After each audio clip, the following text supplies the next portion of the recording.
Hello, my friends. I'm going to read the novel Super Fudge by Judy Blume, which is the sequel to Tales of a Fourth Grade Nothing. So you can follow along with the words on the page. So here's the front cover. So this picks up 2 years after Tales of a Fourth Grade Nothing. So we left off, Peter was 9 years old in the 4th grade, and his brother Fudge was 3 years old, and he was an annoying little toddler.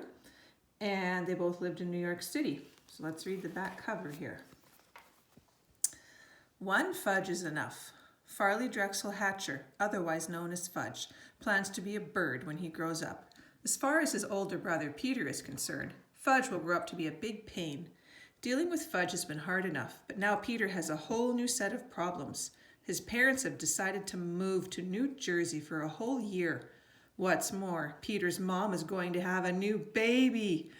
How will Peter survive if the new baby becomes a carbon copy of Fudge? Okay, chapter 1 is called Guess What, Peter? Life was going along okay when my mother and father dropped the news. Bam! Just like that. We have something wonderful to tell you, Peter, Mom said before dinner.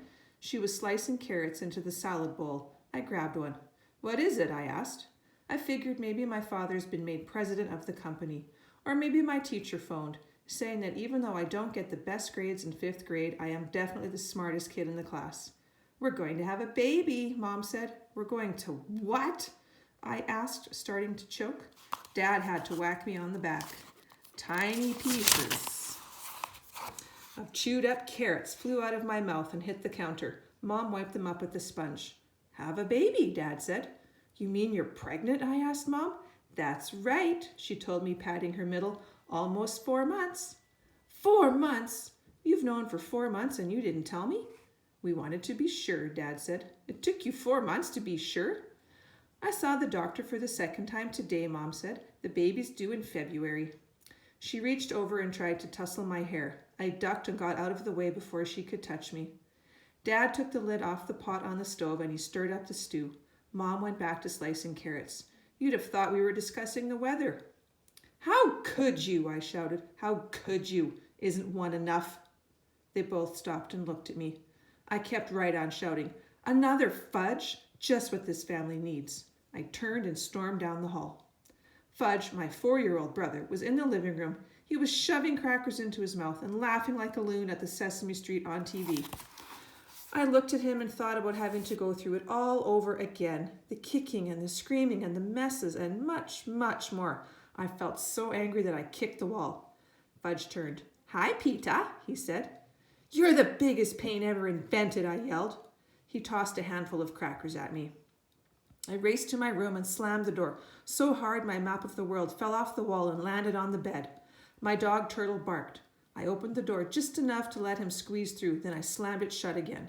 I pulled my Adidas bag out of the closet and emptied 2 dresser drawers into it. Another Fudge, I said to myself. They're going to have another Fudge. There was a knock at my door and Dad called, Peter, go away, I told him. I'd like to talk to you, he said. About what? As if I didn't know. The baby. What baby? You know what baby. We don't need another baby. Need it or not, it's coming, Dad said, so you might as well get used to the idea. Never.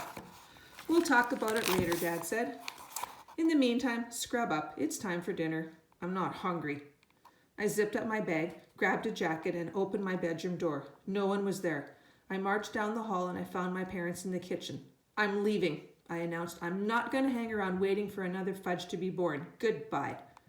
I didn't move. I just stood there waiting to see what they'd do. Where are you going? Mom asked. She took 4 plates out of the cabinet and handed them to Dad. To Jimmy Fargo's, I said, although until that moment I hadn't thought at all about where I would go. Well, they have a 1-bedroom apartment, Mom said. You'd be very crowded. Then I'll go to Grandma's. She'll be happy to have me. Well, Grandma's in Boston for the week, visiting Aunt Linda. Oh. So why don't you just scrub up and have your dinner, and then you can decide where to go, Mom said. I didn't want to admit that I was hungry, but I was. All those good smells coming from the pots and pans on the stove were making my mouth water. So I dropped my Adidas bag and went down the hall to the bathroom. Fudge was at the sink. He stood on the stool, lathering his hands with 3 inches of suds. "Hello, you must be Bert," he said in his best Sesame Street voice. "My name is Ernie. Glad to meet you." He offered me one of his sudsy little hands. "Roll up your sleeves," I told him. "You're making a mess." "Mess, mess, I love to make a mess," he sang. We know, I told him. I ran my hands under the faucet and dried them on my jeans. When we got to the table, Fudge arranged himself in his chair. Since he refuses to sit in his booster seat, he has to kneel so that he can reach his place at the table. "Peter didn't scrub," he said. "He only rinsed." "You little," I started to say, but Fudge was already yapping away to my father. "Hello, I'm Bert. You must be Ernie." "That's right," my father said, playing along with him. "How are you, Bert?" "Well, I'll tell you," Fudge said. "My liver's turning green and my toenails are falling off." "Oh, sorry to hear that, Bert," my father said. "Maybe tomorrow will be a better day." "Yes, maybe," Fudge said. I shook my head and piled some mashed potatoes on my plate. Then I drowned them in gravy. "Remember when we took Fudge to Hamburger Heaven," I said, "and he smeared mashed potatoes all over the wall?" "I did that?" Fudge asked, suddenly interested. "Yes," I told him, "and you dumped a plate of peas on your head too." My mother started to laugh. "Oh, I'd forgotten all about that day." "Well, too bad you didn't remember that day before you decided to have another baby," I said. "Baby?" Fudge asked. My mother and father looked at each other. I got the message. They hadn't told Fudge the good news yet. "Yes," said Mom, "we're going to have a baby."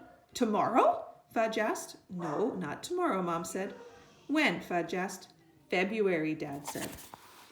"January, February, March, April, May, June, July," Fudge recited. Okay, I said. "We all know how smart you are. 10, 20, 30, 40, 50. "Enough," I said. "A, B, C, D, E, F, G, R, B, Y, Z. "Will somebody turn him off?" I said. Fudge was quiet for a few minutes. Then he said, "What kind of new baby will it be?" "Let's hope it's not like you," I said. "Why not? I was a good baby, wasn't I, Mommy?" "You were an interesting baby, Fudgy," Mom said.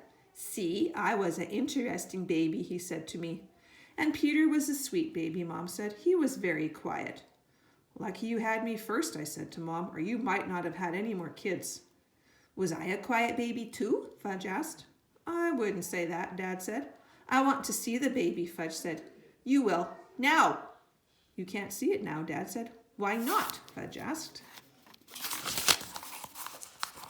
"Because it's inside me," Mom told him. Oh, here it comes, I thought, the big question.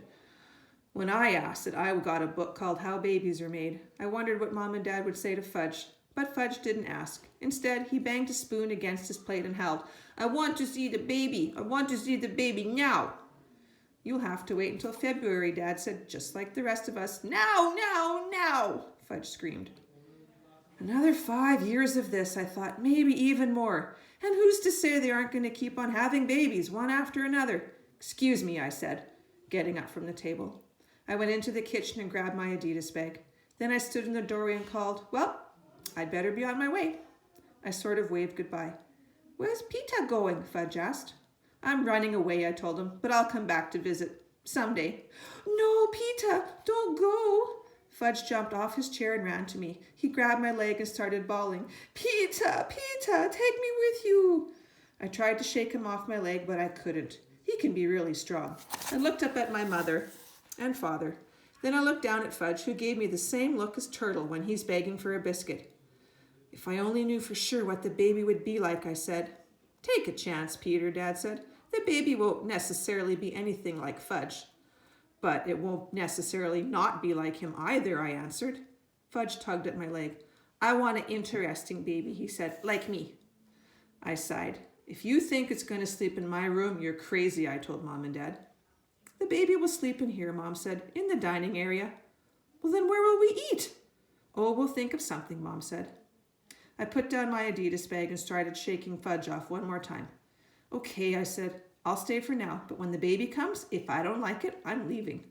"Me too," Fudge said. "Sam got a new baby and it smells." He held his nose. "P.U." "Who wants dessert?" Dad asked. "It's vanilla pudding." I do, Fudge yelped. He let go of me and climbed into his chair. "Peter," Dad said. "Sure, why not?" And I sat down at the table too. Mom reached up and tousled my hair. This time I let her.